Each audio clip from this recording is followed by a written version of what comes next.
नमस्कार, मानस Mishra one news India में आप सभी का बहुत बहुत स्वागत करता हूं। मेरे साथ सौरभ मिश्रा है, जहां पर हम बात करने जा रहे हैं अनुच्छेद 142 संविधान के साथ साथ एक पैरेलल ऐसी व्यवस्था दे दी गई हमारे कोर्ट को, जो ऐसे फैसले ले सकती है जो कोई भी सबूत या बिना हो उनको दरकिनार करके कोई भी डिक्री आदेश पारित कर सकती है और पूरे भारतवर्ष में लागू होगा। हालिया में एक फैसला लिया गया जहां पर राष्ट्रपति और राज्यपाल पर 2 जजों की कमेटी ने तमिलनाडु को लेकर के एक विधेयक को लेकर के याचिका आई थी तमिलनाडु सरकार की, और 2 जजों की कमेटी ने फैसला ले लिया और कहा कि भैया राष्ट्रपति और राज्यपाल दोनों की शक्तियों को सीमित कर दिया गया और कहा गया कि अब 3 महीने के भीतर अब आपको फैसला लेना पड़ेगा किसी विधेयक पर।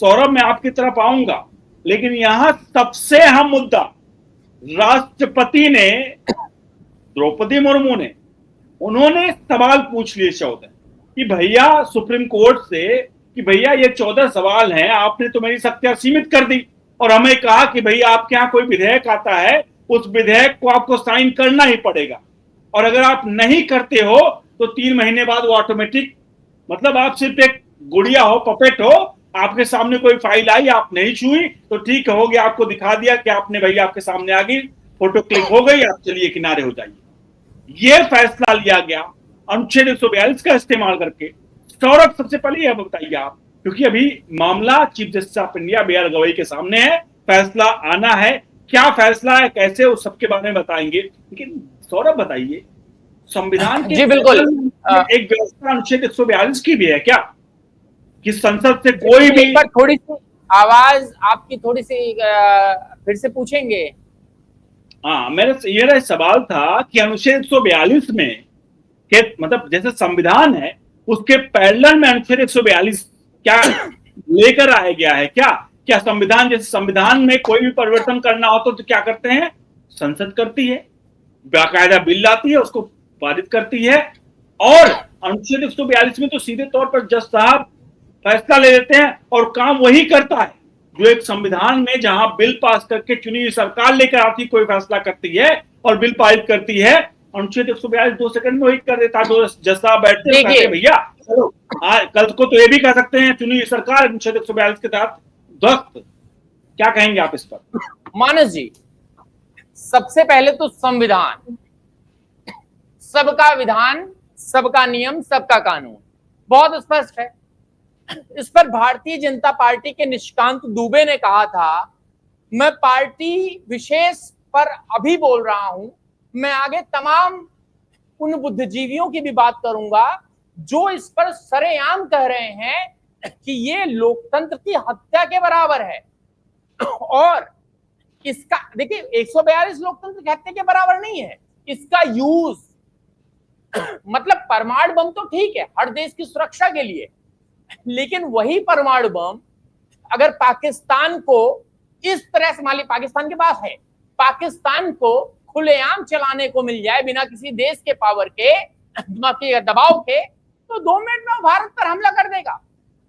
तो वही चीज है कि इसका इस्तेमाल कैसे, और ये ब्रह्मास्त्र है जिसको जगदीप धनखड़, निशिकांत दुबे पे मैं कह रहा था, मैं निशिकांत दुबे का खत्म करता हूं। निशिकांत दुबे ने साफ तौर पर कहा था कि यह लोक न्यायिक पालिका पर अतिक्रमण जैसा है। दूसरा, जगदीप धनखड़ पूर्व उपराष्ट्रपति हमारे देश के, उन्होंने कहा था कि भाई ये एटम बम है, जिस एटम बम का मैंने अभी प्रयोग किया, जब इतने, उसके अलावा मैंने बुद्धिजीवियों की बात कही, जब इतने बड़े बड़े लोग इतनी बड़ी बड़ी बातें करने लग जाएं किसी चीज को लेकर, तो ये समझ लीजिए कि अब पानी जो है वो सर से ऊपर जा चुका है, और ये सर से ऊपर छोड़िए, इस समय लोकतंत्र डूब रहा है। मैं नहीं कह रहा हूं कि जजों ने डुबाया है, इसको 142 में जो प्रावधान है वो उसने डुबोया है। बहुत अच्छी चीज के लिए बना था 142, मानस जी, बहुत अच्छी चीज के लिए बना था। वही चीज ये, किसी गरीब को हक मिल जाए, कोई आए राजा जैसा और वो राजा हो बिल्कुल हरिश्चंद्र जैसा, और हरिश्चंद्र बैठे हैं, 142 का प्रयोग किया, समाप्त, सब कुछ। लेकिन हरिश्चंद्र की पदवी किसी को भी देना, चाहे वो माननीय प्रधानमंत्री नरेंद्र दामोदर दास मोदी हो, या फिर माननीय जज हमारे chief justice of India B R Gavai, या राष्ट्रपति द्रौपदी मुर्मू, हरिश्चंद्र वाली पदवी हम नहीं दे सकते हैं। क्योंकि अगर इंसान ही भगवान बन जाएगा, देवता बन जाएगा, तो फिर बात ही छोड़िए, इंसान देवता नहीं बन सकता है, इंसान भगवान नहीं बन सकता है। तो उसके हाथ में ऐसी शक्ति एक तरफा नहीं मिलनी चाहिए। जिस तरह से परमाणु बम, मैं उस पर भी आता हूं कि किस तरह से इसको पार्लियामेंट में लेकर प्रधानमंत्री नरेंद्र मोदी आ सकते हैं, वो मैं आपको बताऊं। ठीक है, अब ये मान लीजिए कि जो है इसमें जो है जिस तरह से इसका दुराचार हो रहा है वो पूर्ण रूप से गलत है। और उसी तरह है कि आप किसी के भी हाथ में, आप मेरे हाथ में एक ट्रिगर दे दीजिए, और उस ट्रिगर पर यह रहे कि मेरे खिलाफ जो बोलेगा, मैं नहीं कह रहा हूं जज के खिलाफ कुछ बोल रहा, मैं एग्जांपल दे रहा हूं, मेरे खिलाफ जो बोलेगा, मेरी सिस्टम के खिलाफ जो बोलेगा, एक बटन दबाऊंगा तबाह हो जाएगा। तो मेरे अंदर भी हो जाएगा, एक अलग सा इंसान ही हूं, कलयुग है, मेरे अंदर वहम हो जाएगा, मतलब एक घमंड हो जाएगा कि मैं हूं, मैं ही तो हूं, ये मैं कह सकता हूं। तो ऐसी शक्ति नहीं देनी चाहिए। दूसरी बात, ये पार्लियामेंट में आता है, इसकी बहुत ही सामान्य बिल की तरह ये नहीं आएगा, इसको लाने के लिए भी बहुत सारी चीजों की जरूरत पड़ेगी। कई राज्यों में इसको पास कराने के लिए भी विधानसभाओं की जरूरत पड़ेगी, कुछ राज्यों में। जी, आप 142 के अमेंडमेंट की बात कर रहे हैं यहाँ पर, लेकिन दर्शकों को हमें समझाना पड़ेगा कि हो सकता है नए दर्शक को नहीं जानते अनुच्छेद 142 के बारे में, थोड़ा उनको बताना पड़ेगा कि अनुच्छेद 142 है क्या। फिर हम चलेंगे, क्योंकि 14 इसको 2-3 मुझे तो 1-2 मिनट लगेगा आपको एक्सप्लेन करने में दर्शकों को, फिर आपके पास आता हूं। तो अनुच्छेद 142 कुछ ऐसा है कि सुप्रीम कोर्ट, संविधान में एक ऐसी पावर दी गई जो कि सुप्रीम कोर्ट के जजों को दी गई कि सुप्रीम कोर्ट के जज साहब कोई भी फैसला, किसी केस पर कोई भी फैसला, यानी कोई भी डिक्री जिसे कहते हैं, डिक्री एक तरह से अपने विवेक के अनुसार वो दे सकते हैं, आदेश पारित कर सकते हैं, जो आदेश पूरे भारतवर्ष में लागू होगा। ये अनुच्छेद 142 कहता है, चाहे जो सबूत और सामने कोई भी चीजें हो उनके सामने, वो मैटर नहीं करता और पूरा देश उसको मानेगा। ये अनुच्छेद 142 में है। लेकिन यहां हाल फिलहाल में जो अनुच्छेद 142 का इस्तेमाल करके 2 जजों की कमेटी ने तमिलनाडु का केस में राष्ट्रपति और राज्यपाल की शक्तियों को सीमित किया, उसमें राष्ट्रपति ने जो 14 सवाल पूछे थे सौरभ, उस 14 सवाल में एक बहुत महत्वपूर्ण पॉइंट था, जो कि राष्ट्रपति ने, मतलब जिसे कहते हैं, सीधे एक तरह से ऐसा वार किया सीधे उस पर, टारगेट पर, कि वो टारगेट कम से कम उसका जवाब दे पाना, मेरे ख्याल से चीफ जस्टिस ऑफ इंडिया को भी इसकी सुनवाई चल रही, इसका फैसला आना है। तो ये जो सवाल उन्होंने पूछा, उन्होंने कहा देखिए, जो फैसला लिया गया कोर्ट के द्वारा अनुच्छेद 142 का इस्तेमाल करके हमारी शक्तियों को लेकर के, तो न्यायपालिका जो संविधान में अनुच्छेद 200 है और अनुच्छेद 201, अनुच्छेद 200 में राज्य जो विधेयक के रिगार्डिंग राज्यपाल की शक्तियों के बारे में लिखा हुआ है, और अनुच्छेद 201 में राष्ट्रपति के बारे में लिखा है। जिस कोई विधेयक आता है तो उसमें अनुच्छेद 201 में लिखा हुआ कि राष्ट्रपति उस पर क्या फैसला लेंगे, कैसे फैसला लेंगे। तो यहां पर राष्ट्रपति ने यही पूछा कि अनुच्छेद 200 में कहीं नहीं लिखा हुआ कि भाई हमें समय सीमा दिया जाए, अनुच्छेद 201 में मतलब राज्यपाल को भी नहीं लिखा गया, और अनुच्छेद 201 में भी नहीं लिखा है कि राष्ट्रपति के लिए कोई समय सीमा है। तो क्या आप अनुच्छेद 200 और 201 को भी दरकिनार करके, यानी कि एक अमेंडमेंट आप यहां भी कर दिए, अनुच्छेद 200 और 201 में लिखा ही नहीं है और आपने कह दिया शक्तियां सीमित कर दिया, तो क्या आपको लगता है कि आपने 200 और 201 को दरकिनार करके आपने फैसला सुना दिया, जो कि संविधान में पॉइंट लिखा हुआ है, जहां पर कहीं पर भी नहीं लिखा है कि भैया आपको इतना समय सीमा लेकर के आपको फैसला कोई देना है। और आपने कहा कि नहीं 3 महीने में फैसला लीजिए, नहीं तो आपके फैसले सीमित किए जाते हैं, वो भी 2 जजों की कमेटी। अगर देखा जाए ऐसे में तो कई लोग सोशल मीडिया पर सवाल खड़े कर रहे हैं, क्षमा कीजिए मेरा ये कहने का आवश्यकता नहीं, मतलब वो नहीं थी जज साहब लोग के ऊपर कि लोग कह रहे हैं लोग यही कह रहे हैं। हाँ मानस जी, लोग ये कह रहे हैं कि इतनी जल्दी क्या थी कि 2 जजों के लोग भैया बड़े बड़े पीठ को भेजते तो फैसला सुनाने के लिए। उन्होंने कहा 2 जजों की कमेटी, इतना जल्दी क्या थी? लोग गलत सोच रहे हैं, समझ रहे क्या गलत सोच रहे हैं? कहीं ऐसा तो नहीं जस्टिस यशवंत वर्मा के घर से पैसा पहुंच वहां पैसा गया था, कहीं तो ऐसा तो नहीं। लेकिन क्षमा कीजिए, मैं एकदम इस फैसले को लेकर के कतई भी नहीं कर रहा हूं, सोशल मीडिया पर लोगों के दिमाग में ये गलत चीज आ रही है। हाँ, कुछ कह रहे थे आप। मानस जी, 4 करोड़ से भी ज्यादा केस पेंडिंग्स है, हर दूसरा आदमी कोर्ट में जूझ रहा है। सौरभ 5 करोड़ 35 के आसपास, 5 करोड़ 35 पूरे देश भर में। ठीक है, माफी चाहता हूँ, मैं आकलन थोड़ा सा अमेंडमेंट अभी गलत हो गया। ठीक है, ठीक है, कोई दिक्कत नहीं है, हो गया, ठीक है। अब इतने केसेस हैं, हर दूसरा आदमी परेशान है, क्योंकि आप मान लीजिए एक घर में एक केस होता है ना, और उस घर में 8 लोग हैं, तो 8 परेशान होते हैं, उसमें एक व्यक्ति नहीं पूरा परिवार घिसता है। तो जब किसी केस की टाइमलाइन नहीं सेट है तो राष्ट्रपति को टाइमलाइन कैसे दे सकते हैं भाई? आप कह रहे हो, मैं नहीं कह रहा हूं, मैं नहीं कह रहा हूं, आप बार बार कह रहे हो, मैं कह रहा हूं, मैं पूछ रहा हूं, क्या पूछने की भी मतलब अब लोकतंत्र में पूछा भी नहीं जा सकता क्या? ये कोर्ट की अवमानना नहीं है, ये तो पूछा जा सकता है ना भाई। हम लोकतंत्र के चौथे स्तंभ हैं, तीसरे स्तंभ आप हो, न्यायपालिका, तो भाई हम इस बात को जो है नहीं कह सकते हैं क्या? हम तो सवाल पूछेंगे, क्यों है? आप कहेंगे कि सरकारें जजों की नियुक्तियां स्लो करती हैं, फला करती हैं, चीजें करती हैं, तो आप फैसला सुनाइए, आपके पास 142 है ना, 142 आपको है, इस चीज के लिए करिए ना साहब। मानस जी, अगर मैं कुछ गलत कह रहा हूं तो 142 इस चीज का प्रयोग करिए ना, अगर सरकारें नहीं कर रही हैं कुछ तो।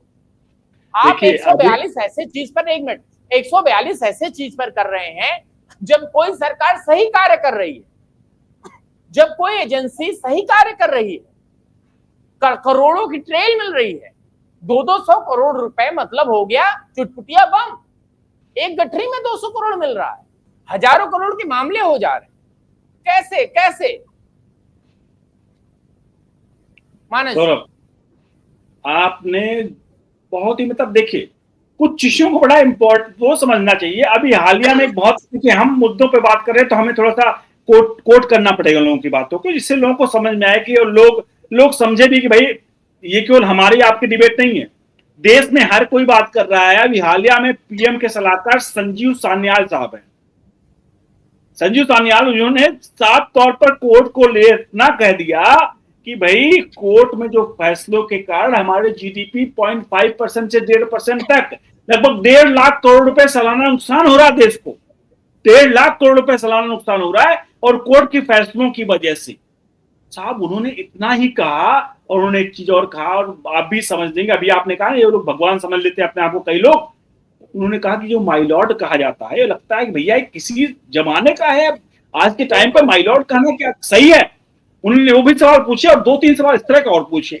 कईयों को मिर्च लग गई, कईयों को मिर्च लग गई, कईयों ने तो ये कहा कि इनके खिलाफ वो लाइए, मतलब कोई कार्रवाई की जाए, इनके खिलाफ कार्रवाई करने की मांग उठने लगी कि कैसे हो पीएम के सलाहकार, आर्थिक सलाहकार आखिरकार संजीव सान्याल साहब ने ऐसा कैसे बोल दिया? अरे भाई, उन्होंने सिर्फ बोला, बताया है, प्रैक्टिकल बात कही है कि भैया तुम्हारे कोर्ट के फैसलों की वजह से क्यों नहीं लगेगी मिर्ची? जाती है। मानस जी, क्यों नहीं लगेगी मिर्ची? बताइए क्यों नहीं लगेगी मिर्ची? आप, हम एक गाड़ी में जा रहे हैं, हमारा एम्बुलेंस नहीं है, मान लीजिए हमारी गाड़ी में कोई बीमार पड़ा है, जज साहब की गाड़ी निकल जाएगी, तब जाके हमारा काफिला निकलेगा, पुलिस वाले डंडा मार देंगे गाड़ी पे, जो बीमार व्यक्ति है वो परेशान हो जाएगा, हम परेशान हो जाएंगे हॉर्न बजाते बजाते। ये है ना, ये मिला हुआ है साहब, ये मिला हुआ है। नरेंद्र मोदी जब आए, इन्होंने वीआईपी कल्चर हटाया, बोले कि भाई लाल बत्तियों पे नहीं चलना है। ये लाल बत्ती का मतलब है अहम है, मैं हूं, सिर्फ मैं हूं, ये है। तो मैं ये कहता हूं कि अगर साहब 4,000, माफ कीजिएगा आपने बोला कि 1,000 कह रहा हूं मैं, 5 करोड़ से 5 करोड़ के आसपास जो केसेस पेंडिंग हैं वो तो सॉल्व हो नहीं रहे हैं। अगर आप इतनी तेजी से कोर्ट पहुंच रहे हैं, और आपको देखिए आपका काम क्या है, न्याय करना। आप जाहिर सी बात है जा रहे होंगे कोर्ट, किसी हेयरिंग पे जा रहे होंगे, इसीलिए आपको जल्दी हो रही होगी। आप अपनी फैमिली की पिकनिक मनाने एयरपोर्ट तो जा नहीं रहे होंगे जिस पे गाड़ियां रोक दी गई हों, और कई जगह मैंने देखा है एयरपोर्ट पर भी रोक दिया जाता है। हो सकता है जज साहब कहीं जा रहे हो, मैं किसी एक जज की बात नहीं कर रहा, मैं व्यवस्था पर सवाल उठा रहा हूं। तो भैया आप इसी से समझिए ना, सान्याल साहब क्या कहेंगे। सान्याल साहब का 100% कहना सही है और अच्छा है। अच्छा है कि सान्याल साहब ऐसे पद पर बैठे हैं कि मिर्ची लगकर भी कुछ नहीं होगी। कहीं मैं यूट्यूब पर बैठकर बोल देता ना और इसको 10 लाख लोग देख दिए होते, तो यही उत्तर प्रदेश की पुलिस, यही दिल्ली की पुलिस, एनसीआर की हमारे घर पर पहुंच जाती, कहती है भैया आपके खिलाफ नोटिस है, पूछताछ होगी। एक ट्वीट पर अजीत भारती जी को ले गए थे ना, होता है अवमानना। अब फ्रीडम ऑफ स्पीच को अवमानना से दबाने की कोशिश की जाती है। मैं बहुत स्पष्ट कहूंगा क्योंकि मैंने भी बहुत क्लॉज उसके पढ़ लिए। जब अजीत भारती को अरेस्ट किया, जो भी किया, पूछताछ की, उसके बाद मैंने बहुत सारे क्लॉज पढ़े। मैंने उसमें कहा, मैंने उसमें देखा कि भाई हम लोकतंत्र के चौथे स्तंभ पर बैठकर क्या सवाल भी नहीं पूछ सकते हैं? सवाल पूछना हमारा हक है। आपके जो आपकी वो डिसीजन है उसके उलट नहीं जाते। हम नहीं कहेंगे आपने कोई डिसीजन गलत ले लिया। यहाँ एक 142 के सिस्टम की बात हो रही, और किसी भी डिसीजन के लिए आज तो छुटभैया नेता, मानस जी, छुटभैया नेता भी क्या कहता है, वो ऐसी जैसे आदमी जो है कहते हैं न्यायालय के सम्मान करते हैं, उसके बाद उनके हाथ में बैट दे दीजिए, दे न्यायालय जय जैसा लगाते रहते हैं। मीडिया में टिप्पणियां आती हैं। हम लोग क्या करें भाई?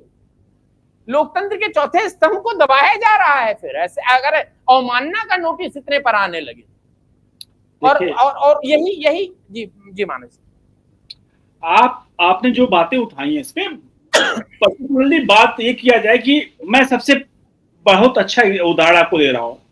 देखिए पूर्व सीजीआई में हमेशा देखिए कोर्ट ऐसा करना चाहिए जो कोर्ट को समझिए, मतलब कोटेशन जो दीजिए आप, तो मैं ये दे रहा हूं कि देखिए पूर्व सीजीआई डीवाई चंद्रचूड़ ने एक साफ बड़े बात कही। उन्होंने कहा देखिए हमारा काम, पहले उन्होंने कहा कि हमारा काम विपक्ष का नहीं है कि भैया कोई फैसला कोई लेकर आए तो हम सरकार का क्रिटिसाइज ही करें, हमारा काम क्रिटिसिजम का नहीं है। और दूसरा उन्होंने एक चीज बड़ा इंपॉर्टेंट पॉइंट कहा कि भाई अगर कोई बात कोर्ट के लिए कह रहा है, कुछ भी बोल रहा है, तो इसका मतलब ये नहीं कि कोर्ट और जज साहब क्रिटिसिजम नहीं झेल सकते हैं। जज साहब को क्रिटिसिजम झेलना पड़ेगा और सुनना पड़ेगा। और हालिया में एक अभी जो नए चीफ जस्टिस बनने वाले हैं जस्टिस सूर्यकांत ने भी एक बड़ी बात कही है। मैं इसलिए उदाहरणों को दिखा रहा हूं, इसलिए मैं कह रहा हूं कि ये जो लोग करते हैं कोर्ट ऑफ कंटेम्प्ट फलाना धमका, जो थोड़ा कमजोर जज होते हैं वही ऐसे काम करते हैं।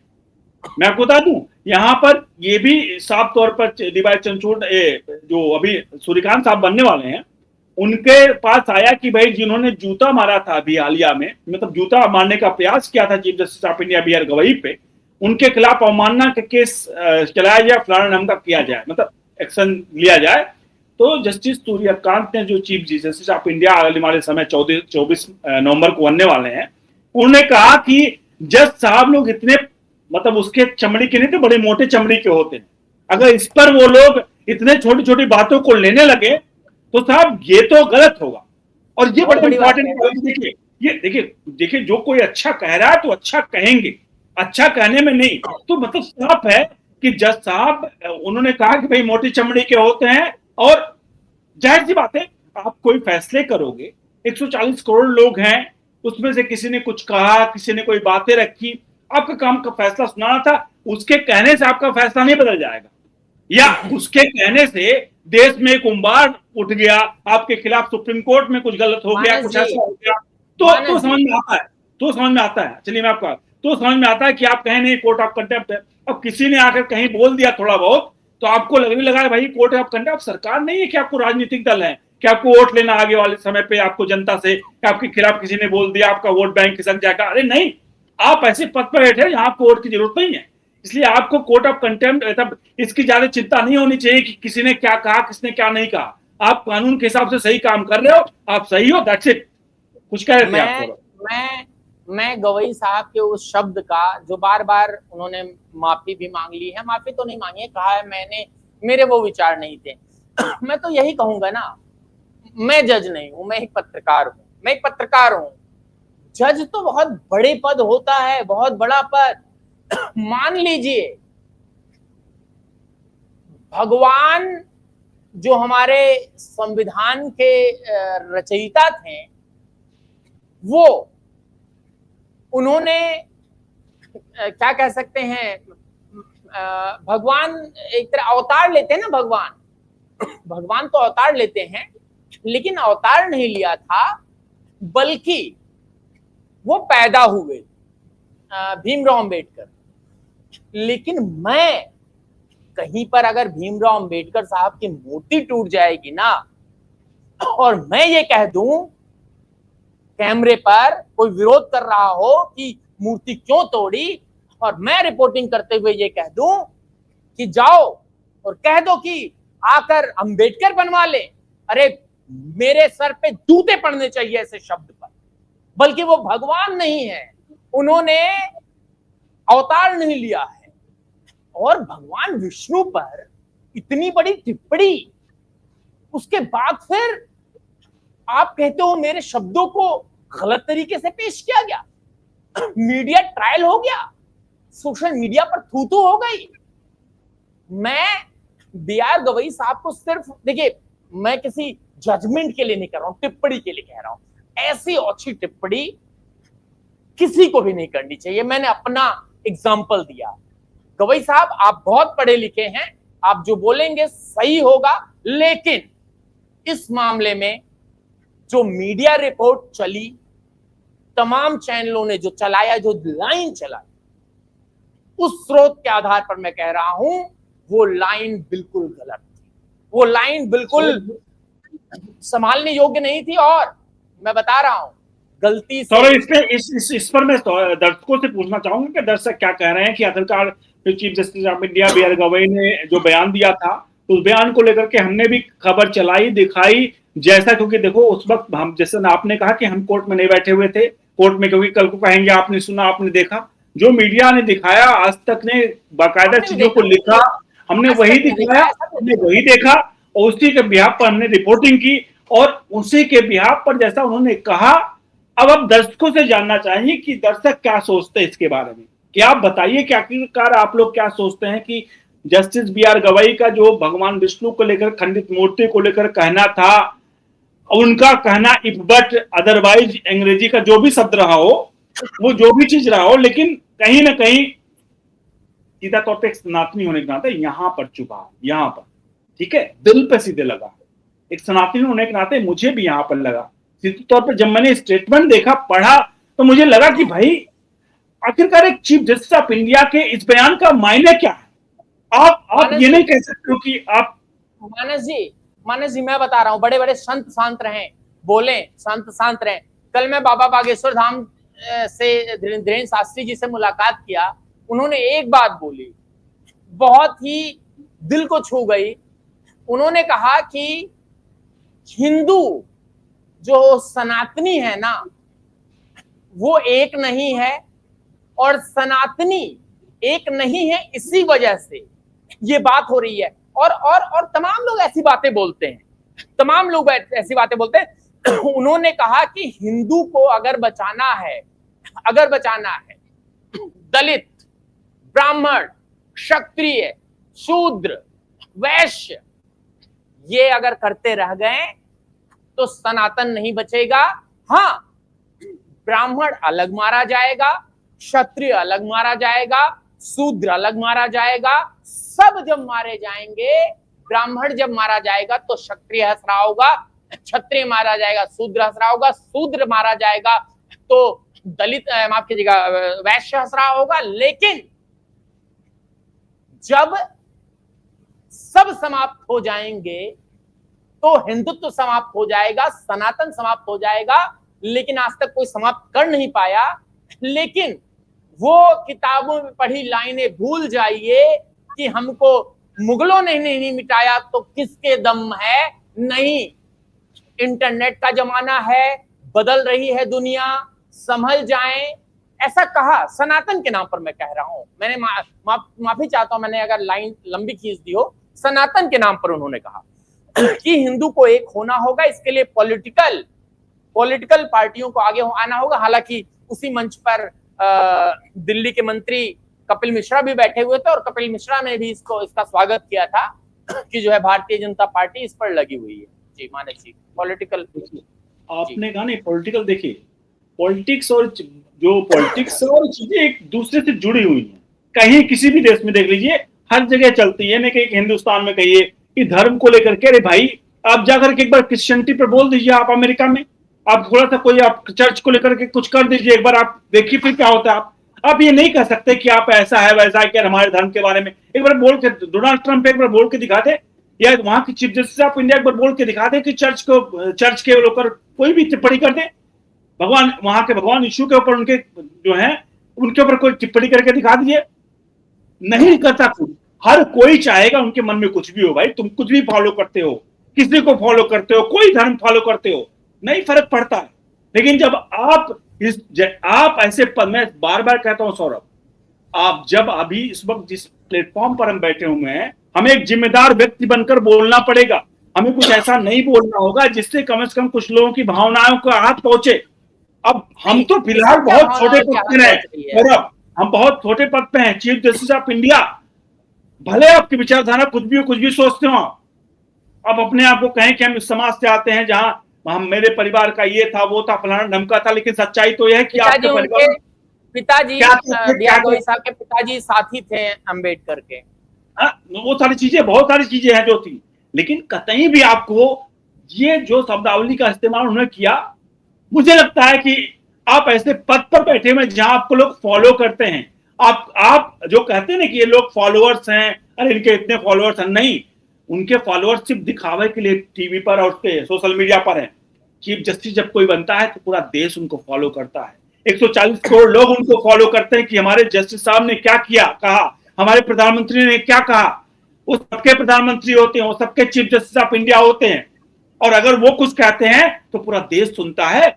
उनके कहने पर कुछ गलत होता तो मुझे लगता है, सच बताओ दिल में तो ये है कि कोर्ट ऑफ कंटेम्प्ट तो ऐसी बातों पर होना चाहिए जहां पर लोगों को फर्क पड़े। 140 करोड़ लोगों को फर्क पड़ता है, जहां आप कहते हो भले 110 करोड़ हिंदुओं में सेकुलरिज्म में कोई आ जाए, ठीक है यार अच्छा कह दिया, कोई फर्क नहीं पड़ता, भगवान का हमारे क्या है, ऐसा है वैसा। लेकिन आपको बता दें, ये जो लोग बाबा बागेश्वर धाम ने से जो कहा उन्होंने कि भैया हिंदू पट रहा है, अरे सच्चाई है। अखंड भारत की बात करते हैं, जब हम अफगानिस्तान तक थे, सिकुड़ करके हम कहां आ गए हैं। और आज उसमें भी सच्चाई तो ये है कि हम कह रहे हैं कि हम भारत में हैं, लेकिन सच्चाई तो है भारत में 25 करोड़ की आबादी मुसलमानों की है।